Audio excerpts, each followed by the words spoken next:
nay thì mình sẽ kể cho các bạn hai câu chuyện rất sâu sắc về Đức Phật.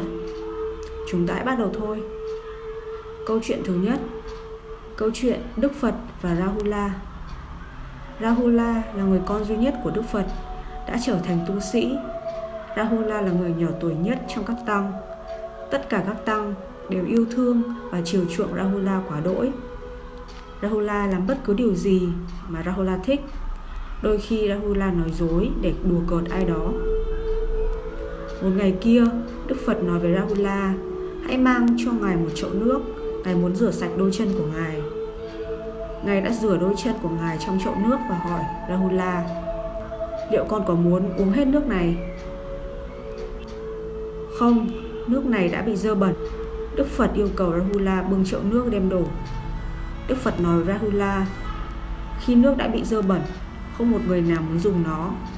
Nó giống như những câu chuyện mà người ta đã bịa đặt, không một người nào quan tâm đến chúng nữa. Những giọt nước mắt xấu hổ đã chảy trên má của Rahula. Từ đó, Rahula không bao giờ nói dối điều gì. Lời dạy của câu chuyện trên đó là chúng ta phải luôn biết nói thật.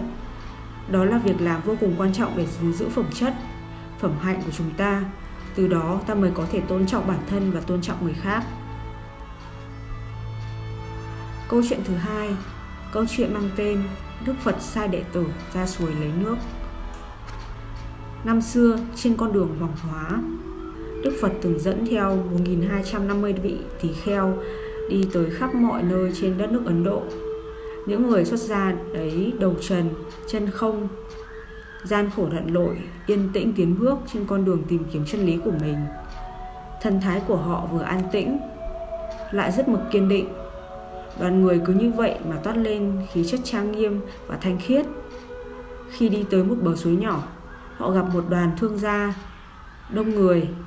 Bấy giờ các vị tỳ kheo còn chưa kịp uống nước, con voi của đoàn lái buôn đã chạy đến dòng suối nhỏ, quẫy cho nước đục ngầu.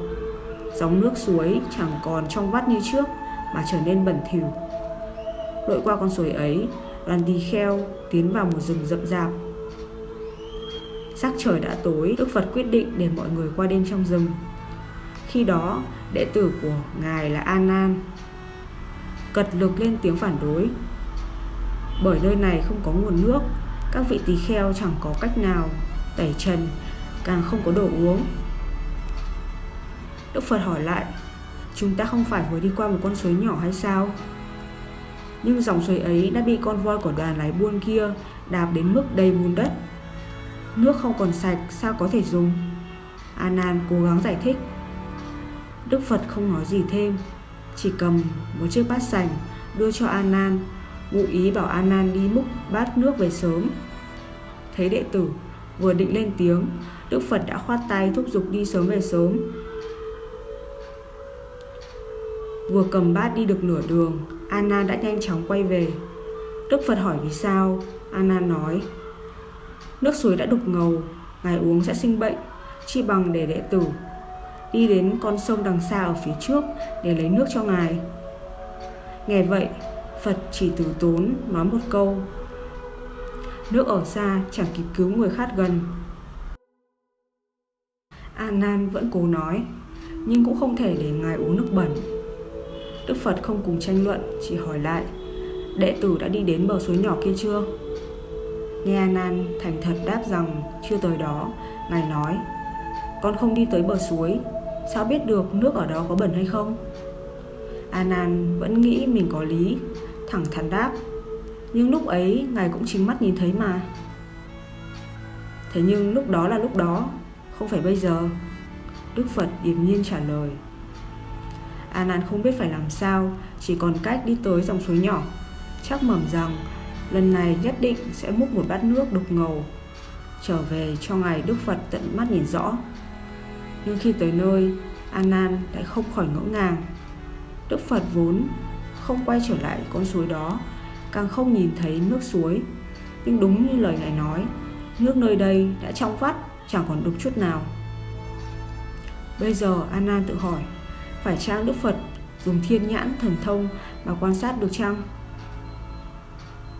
Sau khi đem nước trở về, A Nan có đem thắc mắc của mình nói cho Đức Phật.